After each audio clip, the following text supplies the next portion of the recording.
Hello everyone, thank you for tuning in to Jamie TV.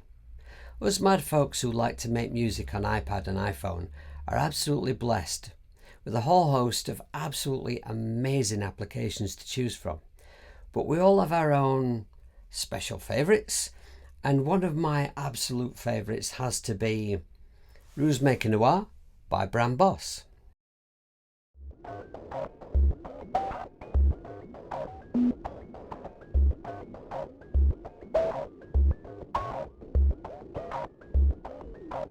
So hopefully what I'm going to do today is I'm going to show you how to get a little bit more out of Noir. Now if you spend any amount of time with the app, you'll know that using the onboard sequencer, it's almost impossible to come up with something that doesn't sound absolutely awesome. The problem that I've found with it is, once I'm then using it within a digital audio workstation, I come up with a cool loop, but I tend to write things with even my instrumental stuff. I tend to write things with a sort of a verse, pre-chorus, chorus, bridge kind of a structure, and so I find that I've got a loop that I like, but then I want a different loop for the next section and a different loop for the next section. So what I've been doing is I've been printing that loop to a WAV file and then putting it into the song, chop it into a bar and put it into the song where I want it, and then go back and create another one and then put that bar where I want it and copy and paste and so on. And I've very successfully used Noir in a bunch of recordings using that process. But the problem with that process is that when you're printing things into WAVs, then you lose the flexibility. It would be nice if you could program it with Midi so that right up until the very end of creating your recording, you could very easily go back in and change things. But I tried programming it with Midi, not very successfully. It was making sounds, but not cool sounds. And it seems that the way to really get the best out of the app is to use that onboard sequencer. And so I've come up with a solution, and I'm going to share it with you, and I hope it works for you too. Okay, we're looking at home here, and as you can see, I've got a master bus that I'm recording, and I've got my microphone coming in over here so I can speak to you, and here's Cubasis 2, which I'm going to open now. So I'm going to start off by demonstrating this in Cubasis 2. It's a nice solid DAW. Okay, now we'll go to here and add a MIDI track. Click on the little piano, over to the menu, go to audio units and select Ruismaker Noir. Shut the menu because we don't need it, and go to load sound, and I'm looking down the list here for a free sequence that I got from Dean from Electronic Sounds. If you don't know what I'm talking about, look up Dean from Electronic Sounds on YouTube and find a link to his website. Go to his website and you'll find there's all kinds of sounds and sequences for all kinds of different apps to download. The guy's a bit of a genius, and if you're not following him already, you really should be. Okay, Raga Percussion Muffin. I really like this sequence. It's a bit simple, but I want to do something with this sequence later, so I'm going to use this for an example. Press play.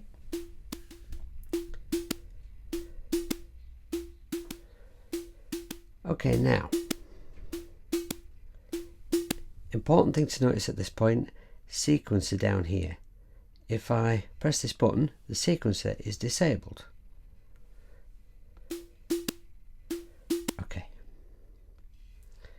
Now, all I need to do here is press record on this track,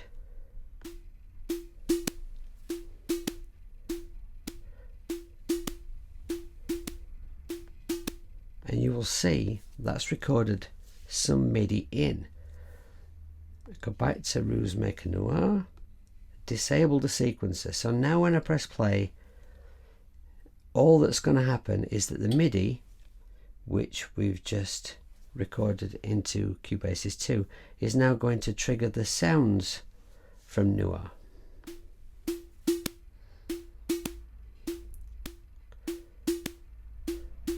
Okay, successful experiment. Now what I'm going to do, I'm going to come back to this, but I'm going to leave that there for now because I'm going to show you how to do this in another app. Correction. I thought I was being really clever. I was going to show you how this process would work in quite a few different apps and impress you. Now it's entirely possible that it's just me being really stupid, but I don't seem to be able to get this process to work in any other app. I'm just looking at my iPad now just to remind me what apps I've tried. In Audio Pro, it did record some MIDI, but not all of it, and it played back real glitchy. In Nano Studio 2, I couldn't for the life of me get any MIDI to record into Nano Studio from Noir.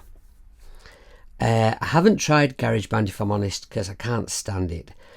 Gadget 2, it doesn't play well with others, so no point even trying there. And I did spend quite a long time working with DigiKeys in Aum. I'm a really big fan of those two apps working together. Now DigiKeys did appear to record all the MIDI, but when it played back, it wasn't the right sounds at all.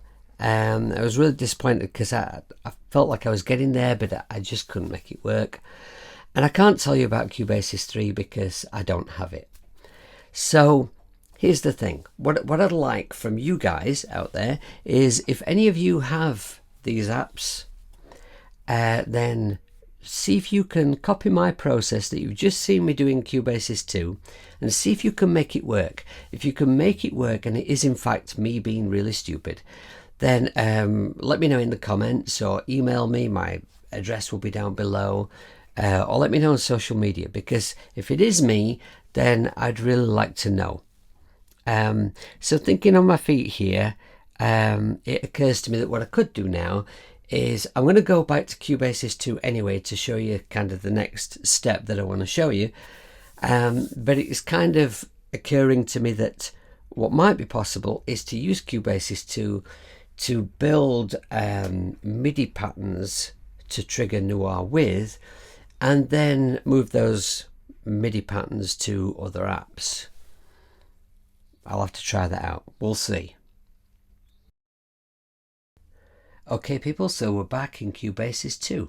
Now I've been having to play around with my cigar box guitar and the groove that we recorded earlier, because I've got this idea of this my old school lo-fi cigar box guitar with this sort of futuristic drum machine kind of a sound going on, and the groove that I recorded earlier didn't really quite work for me quite as well as I thought it would, so I've been having to mess around with it, and I've now got 3 instances of Noir open, 3 different sounds, all sounds which started out as one of Dean's sounds, which I've then manipulated and changed and made work for me.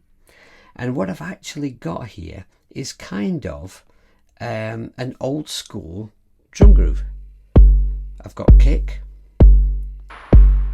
a snare type sound, and a hat. Now I just want to show you this because this is interesting. Well, I say it's interesting anyway. I have on each of these instances of Noir, in mutation here, I've got no order switched off. I do not want it to move any of the hits at all, but I've got it set so that the velocity and pitch on each one will vary just ever so slightly, because that makes it worth recording like 16 bars of it in instead of, see, I've set just a little more on the hi-hat. I like just a little more movement on the hat. It makes it worth recording like 16 bars worth of it in instead of just recording one and copying and pasting that across and it just being identical all the way through. So the next thing I need here is I need to record 16 bars of this to have a play around with.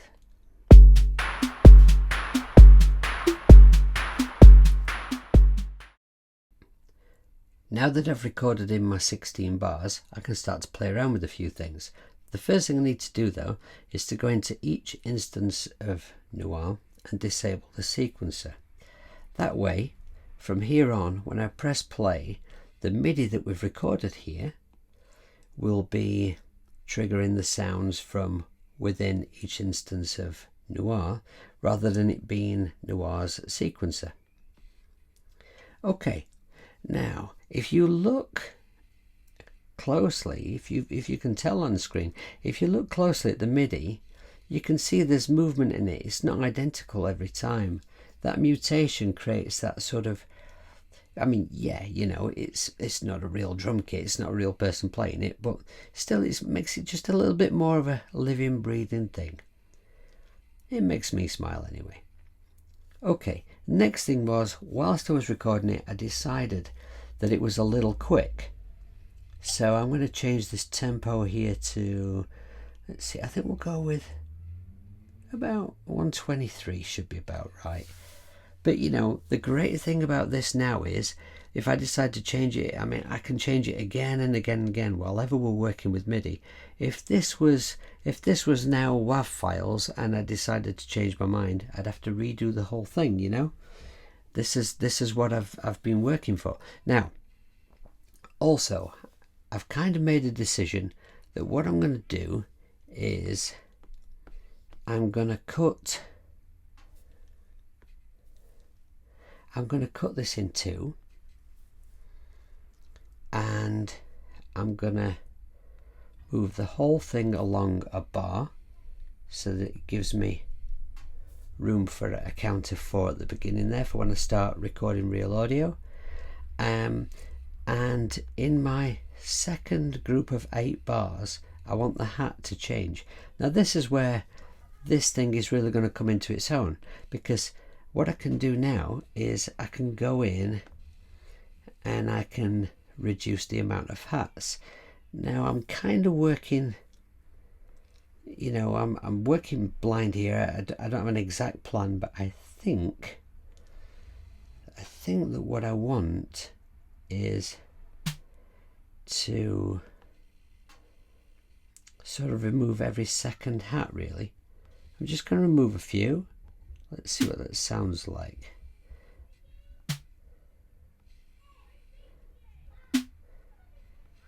Right, okay, I'll play from here.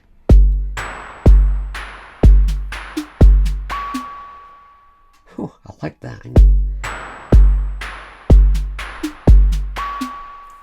Oh, actually, I don't know if that's going to work for the guitar part I've come up with, but I like the sound of that.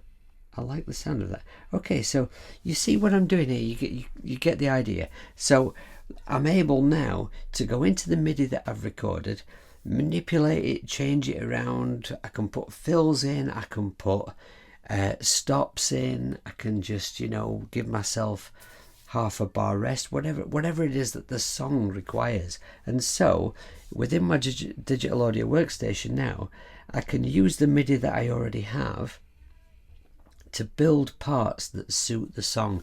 And I can also go back to Noir and reactivate the sequencer, go to a new section of the song with a new pattern and record another new pattern in. This video did not quite follow the path that I expected it to. It didn't go the way I kind of had it planned out in my head. It went along a different journey. I hope that I've managed to successfully explain to you though what it was I was trying to put across, and I hope that it's been of some use to at least 1 or 2 people out there. If you did enjoy the video, then please give me a thumbs up and a subscribe, and maybe consider becoming a patron. Ding my bell so you get notified of further nonsense from me. If there was anything in the video that you remain a little confused about, by all means contact me by whichever means you want to use. It's all there at your disposal. Contact me and I'll see if I can explain things a little bit better. And if you dislike the video, then by all means give me a thumbs down and diss me in the comment section, because these are desperate times and a good bit of entertainment is always welcome. Take care of yourselves. See you later.